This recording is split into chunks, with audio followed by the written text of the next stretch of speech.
ក្រសួងរៀបចំដែនដីចាប់ផ្ដើមចែកបានកម្មសិទ្ធិជូនអតិថិជនបរិយាលេងនវត្រាដំណាក់កាលទី3ចំនួន2463បានក្រសួងរៀបចំដែនដីនគររូបនីយកម្មនិងសំណង់បានបើកពិធីប្រគល់បានកម្មសិទ្ធិដល់អតិថិជនបរិយាលេងនវត្រាគម្រោងផ្លូវជាតិលេខ 6A និងជ្រែ100ដំណាក់កាលទី3ចំនួន2463បាននៅព្រឹកថ្ងៃទី27ខែវិច្ឆិកានៅទីស្តីការក្រសួងក្រមអធិបតីភាពឯកឧត្តមស្វាយសំអាល់ឧបនាយករដ្ឋមន្ត្រីនិងរដ្ឋមន្ត្រីក្រសួងរៀបចំដែនដីនគររូបនីយកម្មនិងសំណង់ឯកឧត្តមស្វាយសំអាល់បានអំពាវនាវសូមអភ័យទោសចំពោះបញ្ហាដែលកើតឡើងកន្លងមកនិងបញ្ជាក់ថាក្រសួងកំពុងខិតខំដោះស្រាយឲ្យបានឆាប់រហ័សនិងទូលំទូលាយដើម្បីធានាថាអតិថិជនទាំងអស់ទទួលបានកម្មសិទ្ធិពេញលេញលើផ្ទះនិងដីឡូឯកឧត្តមបានលើកឡើងថាក្រសួងតែចង់ឃើញប្រជាពលរដ្ឋមានដំបូលជ្រកមានជីវភាពសុខសាន្តនិងមានចំណូលសមរម្យឯកឧត្តមបានផ្ដល់អនុសាសន៍ឲ្យអតិថិជនរស់នៅជាសហគមន៍ល្អដោយកាត់គូអំពីផ្លូវទឹកភ្លើងបរិស្ថានសុវត្ថិភាពនិងការដាំដើមឈើក្នុងទីកន្លែងរស់នៅក្រសួងនឹងបន្តសហការជាមួយក្រុមហ៊ុនបរិយានិងធនាគារដើម្បីធានាលំហូរសាច់ប្រាក់និងជួយឲ្យប្រជាពលរដ្ឋទទួលបានអត្រាការប្រាក់ទាបសម្រាប់ការបង់ថ្លៃផ្ទះនិងដីឡូការចែកបានកម្មសិទ្ធិ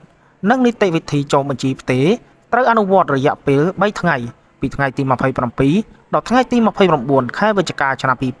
2025នៅក្រសួងរៀបចំដែនដីសម្រាប់អតិថិជនក្នុងតំបន់ជ្រែ100និងអន្លង់ស្លែងស្រុកមុខកំពូលខេត្តកណ្ដាល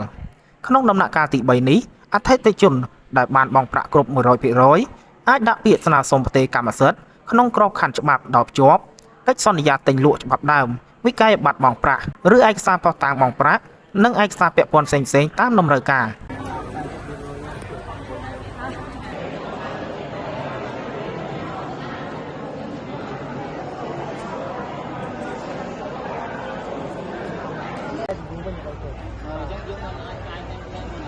ដូចថាគឺមនុស្សច្រើនប៉ុន្តែថាអត់ខហើយបងហើយអត់ទៅច្រើនមកជួយនេះទៅ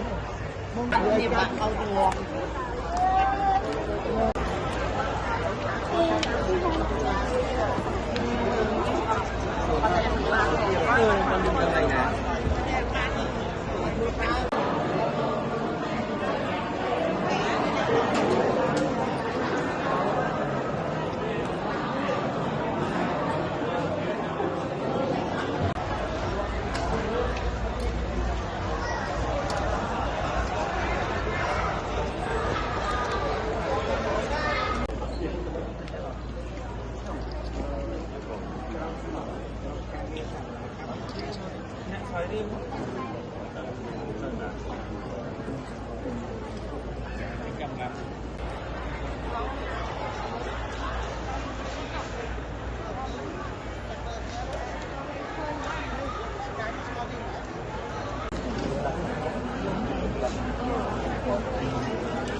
នគររូបនីយកម្មសំណង់អញ្ចឹងតាមកិត្តិយសប្រកបវិញ្ញាបនបត្រសម្គាល់ម្ចាស់អចលនវត្ថុ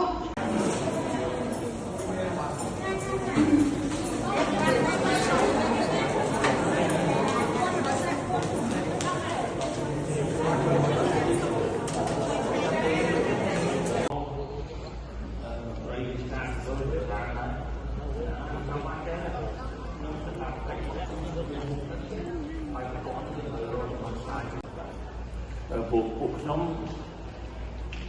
យកគោលការណ៍នេះច្បាស់